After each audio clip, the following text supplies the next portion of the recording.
Le Grand Matin Sud Radio, 7h-10h.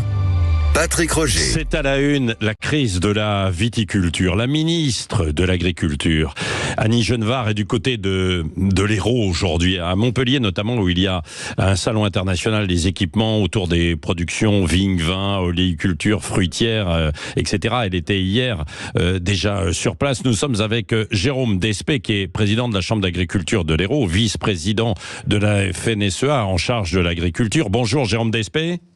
Bonjour. Merci d'être avec nous. Bon, c'est la crise dans le secteur de la viticulture. Alors pour certains, parce qu'il faut arracher des vignes, le secteur réclame de l'argent, 200 millions d'euros. Dites-nous déjà pourquoi, quelles sont les raisons en partie de cette crise aujourd'hui ?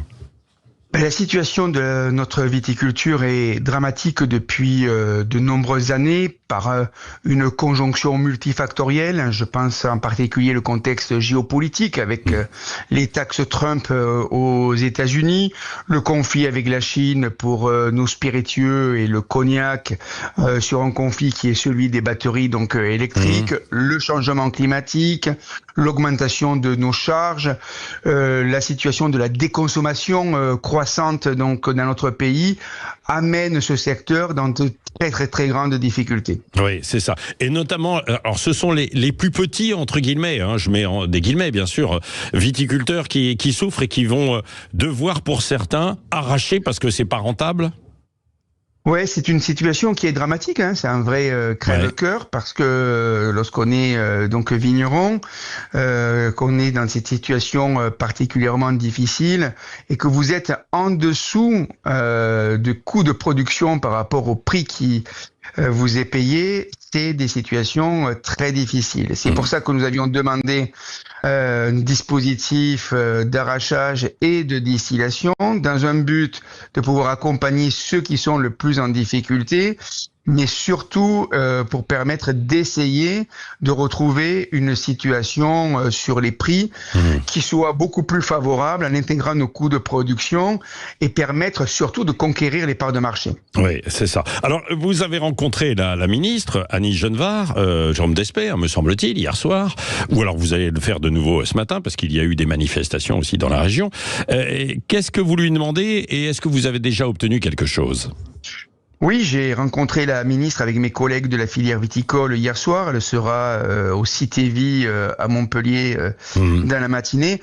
On avait demandé 3 dispositifs, un dispositif d'accompagnement sur l'arrachage et la distillation, sur des crédits nationaux et les crédits de réserve de crise de l'Union européenne, 200 millions d'euros à minima. Nous avons obtenu 130 millions d'euros sur l'arrachage. Il y a toujours une négociation avec la Commission européenne sur cette réserve donc de crise. Je dis que c'est important parce que l'Union européenne est aussi quand même responsable de cette situation-là. Lorsqu'il y a des négociations géopolitiques en faveur d'autres secteurs de l'activité. Vous parlez du Mercosur peut-être notamment. Je parle du Mercosur, parle d'un certain nombre donc d'échanges sur les batteries électriques avec la Chine, je parle de l'acier et chaque fois la variable d'ajustement c'est l'agriculture, les vins et les spiritueux et c'est pour ça que l'Union européenne doit répondre sur la réserve de crise pour aider donc nos vignerons. Ouais. Et puis le deuxième sujet, c'était le sujet de la trésorerie, puisque nous avons des trésoreries complètement catastrophiques donc en ce moment. Ouais. La ministre a annoncé à nouveau donc des prêts de reconsolidation parce que les précédents n'étaient pas adaptés au secteur viticole, mais aussi des prises en charge de cotisations sociales, des dégrèvements sur la taxe sur le foncier donc non bâti. Ouais. Ça c'est pour la trésorerie. Et puis il faut parler d'avenir. Parce que moi, je crois en l'avenir et on aimerait, au travers de notre politique agricole commune, de notre organisation commune de marché, d'avoir des moyens pour la promotion, pour permettre de conquérir ces parts de marché. On est dans un équilibre au niveau mondial entre la production et la consommation, et il faut que la France puisse conquérir ces nouvelles parts de marché. Oui. Bon, donc évidemment, il y a du boulot, il y a du pain sur la table, comme on dit en fait souvent. Écoutez, on va vous laisser en fait discuter et avancer. Nous recevrons d'ailleurs Annie Genevard qui sera sur Sud Radio vendredi matin. Elle nous fera part évidemment de sa tournée justement dans les territoires, des avancées éventuellement. J'ai vu qu'il y avait un plan de sortie de crise de 130 millions d'euros.